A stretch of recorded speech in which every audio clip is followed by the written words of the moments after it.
What's up, everybody? In this video, we are going to learn how to read an analog input from a photoresistor. A photoresistor reacts to light. It can be used to detect the presence or absence of light and change the way a circuit behaves. Start off by logging into Tinkercad using your course username. Select Circuits in the menu under your designs. You will see our basic setup circuit that we made in an earlier video. Hover over the circuit and click on the gear in the top right-hand corner. Select Duplicate. Click the name of our circuit in the top left corner and change the name to photocell-analog input. Select a photoresistor from the components and add it to the breadboard. The photoresistor has two terminals. We are going to connect one to ground and the other to power. We're going to add a pull-down resistor to reduce the current flowing through the photocell. The resistor will affect the readings from the photocell. This is something we'll look at later in the video. Click on a resistor and place it on the breadboard connecting terminal 1 on the photocell to ground. Change the resistance to 10 kiloohms. Add a red wire that connects terminal 2 to power. Last, add a wire from terminal 1 to pin A0 on the Arduino. Next, we will add code. Click on the Code tab and ensure the text drop-down is selected. Fill out the information in the header of our code. Update the program name and description. The program name is photocell-analog input, and the description is a sketch where we will read the value of a photocell. Declare the variables. Create two variables, one for the pin and the other for the input value. Type int photopin equals A0 semicolon to define the pin for the photocell. Type int photovalue equals 0 semicolon to hold the value of the photocell input. In the setup function, tell the Arduino that the photocell will be an input. Type pin mode, open bracket, photopin, comma, input, close bracket, semicolon. Next, we will read the value of the photocell. In the loop function, type photovalue equals analog read, open bracket, photopin, close bracket, semicolon, to read the photocell as an input. Below, add serial.println, open bracket, photovalue, close bracket, semicolon, to debug. Click Start Simulation and open the serial monitor.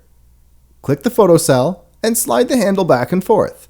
You should see lower values when you drag the handle towards the dark, and higher values when you slide towards the light. You will notice that the values with the 10 kiloohm resistor are not giving us great readings. The photoresistor is a type of component that we need to test and calibrate it for the environment where it will operate. You can try changing the value of the resistor to see how it affects the readings. When you build the physical circuit, use a 10 kiloohm resistor. Let's add a conditional statement in our code to detect different light levels.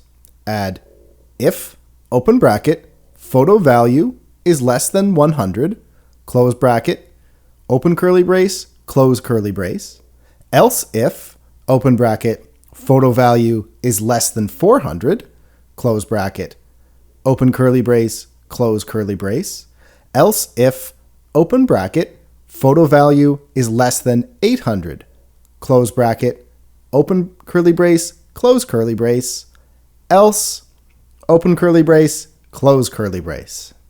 These values can be changed and updated as you test your circuit. Inside the curly braces for each conditional statement, add a serial print line to indicate the light level. The first is dark, next dim, then light, and last bright.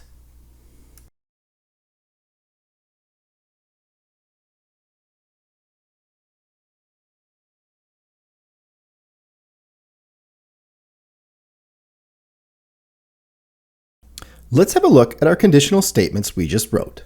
We've included something new, an else if. We can use as many else if statements in between our first if and last else statement. An else if is used in situations where we want to have multiple options to examine in our code.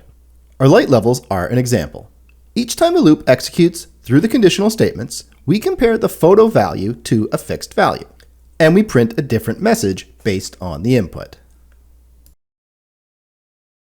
Another important consideration when writing if, else statements.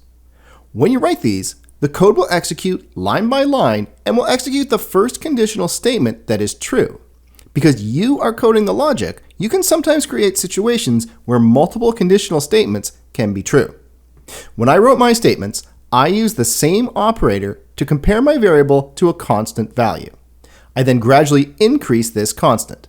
If I were to compare any of the possible values I get between 0 and 1023, an analog input, there is only one true condition for each. Click Start Simulation and open the serial monitor. Click the photocell and slide the handle back and forth.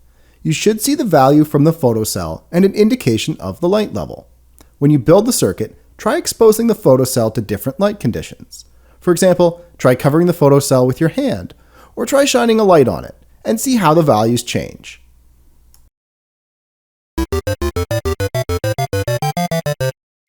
Up to this point, the components from our kit have been plug and play. By that I mean, they work with supplied code, and we don't have to do any testing. The photocell requires you to test the components in the environment you will be using it. You can start with the supplied values, however, it requires you to work, test, and iterate to find the best values for your project. At the end of this video, you should have a better understanding of how to read an analog input from a photocell, and how to use a conditional statement to interpret the values.